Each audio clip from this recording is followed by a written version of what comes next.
Bonsoir et merci beaucoup aux organisateurs de m'avoir fait signe. Donc je suis Marc Viry, je suis écrivain, je ne suis pas du tout un homme politique. Je suis ici, je pense, parce que j'avais écrit un petit livre qui s'appelait Un roi immédiatement, il y a quelques années, et qui était une sorte de réaction contre tout ce qu'on m'avait appris, notamment à Sciences Po. On m'avait dit que la Ve République était un régime formidable, avec un système constitutionnel parfait à l'intérieur duquel s'organisait une vie politique, dans laquelle, suivant que c'était plutôt la droite ou plutôt la gauche, on passait du barreau au rocardisme, au rocardo-barisme, dans un mouvement de balancement qui avait quelque chose d'éternel et de parfait, et que ceci devait être conservé jusqu'à la fin des temps dans un esprit raisonnable, et justement, il fallait appartenir au cercle de la raison. Et tout ça m'a paru, au fond, acceptable au moment où j'ai acquis, si je puis dire, ces notions-là. Et puis, sourdement, au fur et à mesure de ma vie intellectuelle et artistique, ça m'a paru de moins en moins intéressant et de plus en plus en décalage. Et au fond, tout ce qui a été dit pendant ces quelques interventions, durant ces interventions sur le caractère bidon, si je puis dire, du régime politique français, m'est progressivement apparu. À un moment, ça s'est déchiré et j'ai écrit ce livre qui s'appelle Un roi immédiatement. Qu'est-ce qui s'est déchiré exactement? J'ai vu plusieurs intronisations du président de la République. Bon. Giscard, je ne sais pas si vous vous souvenez, fait tirer des coups de canon. Il y avait, et jusqu'à François Hollande, qui avait fait une cérémonie normale dans laquelle sa voiture s'arrêtait au feu rouge pour aller à l'Élysée. Et le code de la route s'était invité au sacre, si je puis dire, c'était quand même quelque chose d'assez nouveau. En fait, ce qui m'a choqué là-dedans, c'est que le sacré et le politique ont divorcé depuis la fin de la monarchie. Or, l'idée de mon livre que je suis en train de préparer, c'est justement comment on fait pour remettre le sacré et le politique ensemble. Ce n'est pas un sacré qui exclut, ce n'est pas un sacré qui, comment dirais-je, est attentatoire aux libertés, mais c'est un sacré qui montre qu'il y a un lien entre le visible et l'invisible dans le destin politique commun.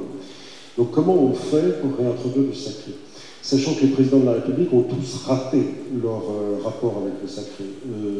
Hollande, je le disais, a carrément essayé de liquider le rapport avec le sacré. Et puis tous ceux qui, comme président de la République, ont essayé d'avoir un rapport avec le sacré, par exemple Mitterrand, fasciné devant l'épée de Charlemagne au Louvre, par exemple, je le disais à l'instant, Giscard d'Estaing avec ses 21 coups de canon, etc., produisait un spectacle symbolique qui était au fond une sorte de transcendance déviée par rapport à la transcendance chrétienne. Donc, la République hérite en fait d'un manque considérable, qui est un manque esthétique, qui est un manque métaphysique, qui est un manque et aussi qui est au fond le manque d'une certaine conception de l'homme au cœur de la politique. Voilà. Donc, je suis en train de faire ce livre qui va s'appeler Notre Royaume. Et au fond, qu'est-ce que je fais dans la vie? J'interroge des intellectuels, des chefs d'entreprise, des artisans, etc., qui tous, à un moment ou à un autre, ont été signalés comme ayant un sentiment monarchique. Et ce qui me frappe beaucoup, enfin, je vais vous donner au fond les quelques idées clés qui me sont sorties de ces entretiens, quel que soit le niveau auquel je les ai faits, et quelle que soit la spécialité, si je puis dire, religieuse, d'affaires, intellectuelle, etc., des gens que j'ai interrogés.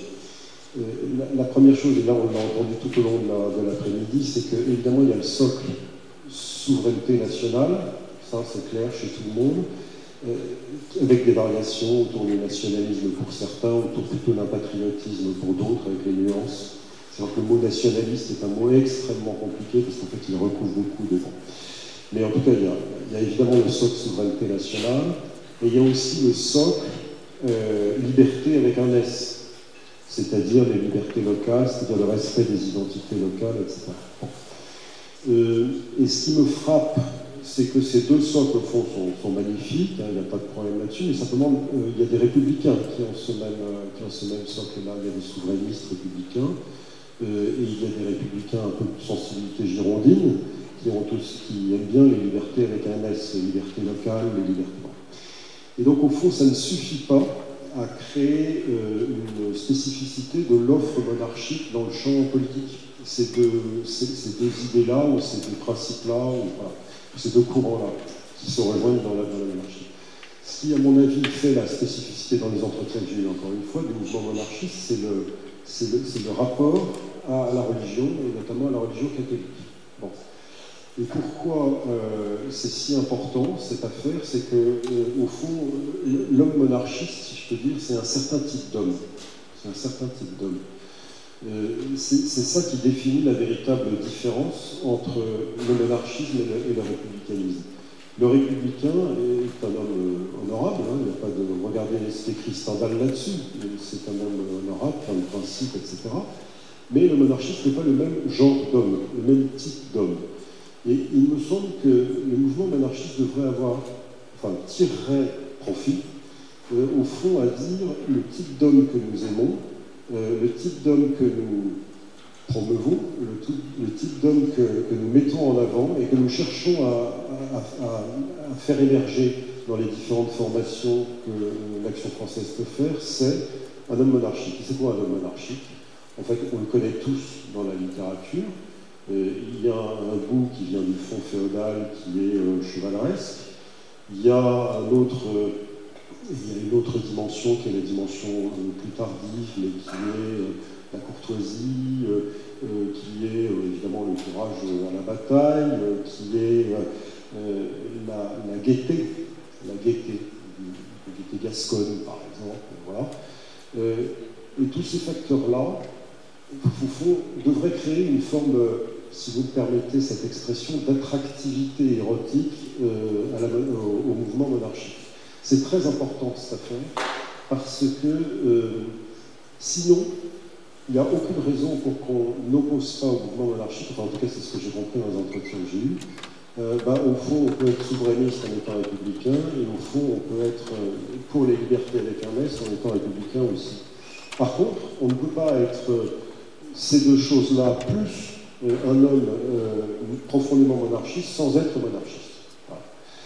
Donc, c'est un peu ça l'idée. Alors, monarchiste, alors si on passe de l'idée de l'homme monarchiste à l'idée de la proposition politique monarchiste, il va de soi que, dans ce que j'ai compris des entretiens que j'ai eus, c'est forcément une proposition qui a un caractère un peu orléaniste.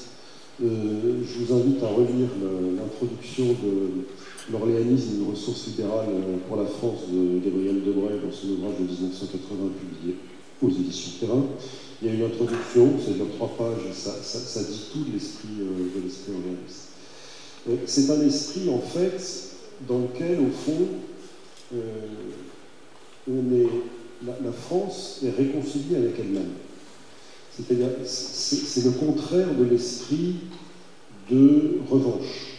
C'est l'esprit de concorde. C'est l'esprit de la salle des batailles à Versailles. C'est-à-dire, on prend tout, depuis le Moyen-Âge jusqu'à Valmy, on prend tout. Et certes, nous avons eu des oppositions extraordinairement profondes. Certes, notre histoire civile a été une histoire tragique. Mais à la fin des fins, nous sommes tous des gentilshommes, c'est-à-dire des hommes de la monarchie, des gentilshommes, et donc on peut vivre ensemble avec. Voilà. Donc c'est un état fort, des hommes qui ont une certaine orientation, une certaine trempe, un certain état d'esprit, et une volonté de concorde. Le tout mis dans des institutions qui, enfin, et j'en arrêterai là, nous débarrassent de la diarchie. Parce qu'en fait, une des raisons négatives, là j'ai donné plutôt des raisons positives, mais une des raisons négatives de ce départir de la République, c'est qu'il y a un président de la République et un Premier ministre, dont vous aurez noté qu'ils ont constitutionnellement des zones de compétences en recouvrement, donc il n'y a que la pratique qui définit le champ de l'un par rapport au champ de l'autre, dont vous aurez noté que dans l'histoire politique de la Ve République, ils sont tout le temps soit en train de se dominer l'un l'autre, soit en train de se battre l'un contre l'autre, et que ceci se fait au détriment de la politique qu'a voulu le pays. Et donc, la diarchie est un système dont il convient, et d'ailleurs, ce que je dis ne vous parle pas forcément, parce qu'au fond, c'est tellement intériorisé dans nos mœurs qu'on a deux têtes de l'exécutif, et que chacune de ces têtes a le droit, et je ne sais pas de quel droit il a le droit, mais en tout cas, il a le droit, en quelque sorte, de faire la politique qu'il veut contre, éventuellement, l'autre politique qui est menée au même instant dans le même pays. Chirac-Jospin, etc., Balladur, Mitterrand, etc. Je vois un panneau qui dit fin. Donc la finalité, c'est bien ça que vous m'indiquez que c'est la fin. Je m'en donc plus. Et voilà, écoutez, donc les conditions de possibilité du mouvement, la dernière chose que j'ai notée dans mes entretiens, et j'arrête là, c'est le désir qu'avaient mes interlocuteurs de dire qu'il ne faut pas que la cause monarchiste soit une cause associative, pas seulement une cause d'influence, pas seulement une cause de culture politique, mais que ça devienne aussi un mouvement, si je puis utiliser un terme de linguiste, transitif, c'est-à-dire qu'il y a une action sur la société, et pour ça, il n'y a qu'un moyen, c'est d'aller se faire élire dans les institutions républicaines. Voilà, à très bientôt.